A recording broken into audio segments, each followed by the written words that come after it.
Chronique d'une abdication collective, le silence tue. La Guinée ne souffre pas seulement d'une gouvernance autoritaire, elle souffre avant tout d'un peuple qui a renoncé à sa dignité. Ce constat est brutal, mais nécessaire. Car aucune dictature ne s'installe durablement sans la complicité active ou passive de ceux qu'elle opprime. Depuis l'arrivée du CNRD et de Mamadi Doumbouya au pouvoir, les dérives sont visibles, répétées, assumées. Pourtant, la réaction collective reste la même. Silence, accommodement, justification. Les Guinéens ont choisi la facilité de l'adaptation plutôt que la noblesse de la résistance. Ils ont préféré survivre à genoux plutôt que de risquer de vivre debout. À force de tolérer l'intolérable, le citoyen guinéen s'est mis en cisé. Non plus un acteur de son destin, mais un élément interchangeable, exploitable, sacrifiable. Le pouvoir ne nous traite pas comme du bétail par excès de cruauté, mais parce que nous avons accepté d'en avoir le comportement. Le mouton ne proteste pas quand on le mène à l'abattoir, il avance, rassuré par le troupeau. La disparition forcée de Fonike Mengue, de Bilo Adiasba, de Marwan Dingirawi, l'enlèvement du père du journaliste Babila, la disparition de Madame Nene Oussou de Liebdézé, celle des enfants de Eli Kamanou, ne sont pas des bavures ni des erreurs isolées. Ce sont des messages politiques, des avertissements adressés à toute une nation. Ta voix peut disparaître, ton corps peut s'effacer, ton existence peut être niée, sans explication, sans justice, sans conséquence pour les bourreaux.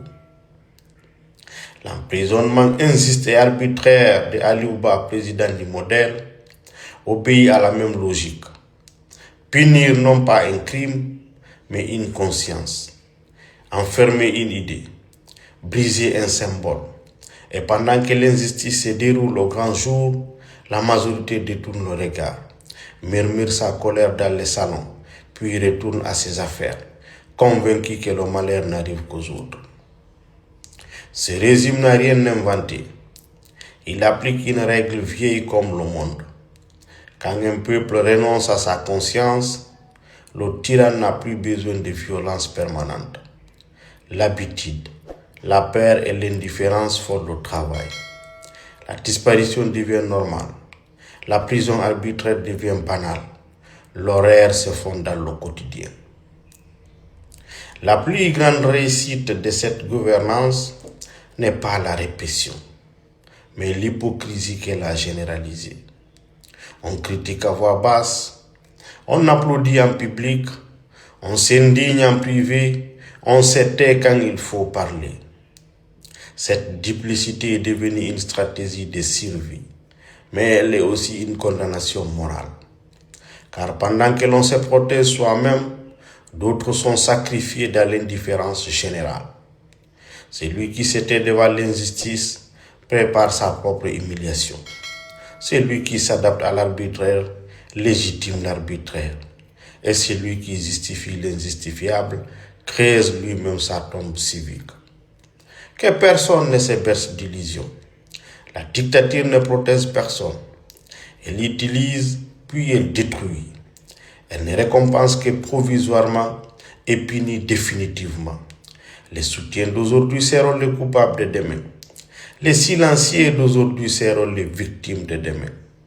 Les disparus d'aujourd'hui sont le miroir de ceux qui attendent, ceux qui croient encore être épargnés.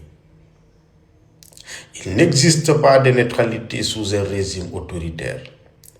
Il n'y a que des complices temporaires et des victimes différées. La sanction ne sera pas seulement politique, elle sera morale et historique. Un peuple qui abdique sa responsabilité finit toujours par payer le plus fort. La Guinée ne fait pas exception.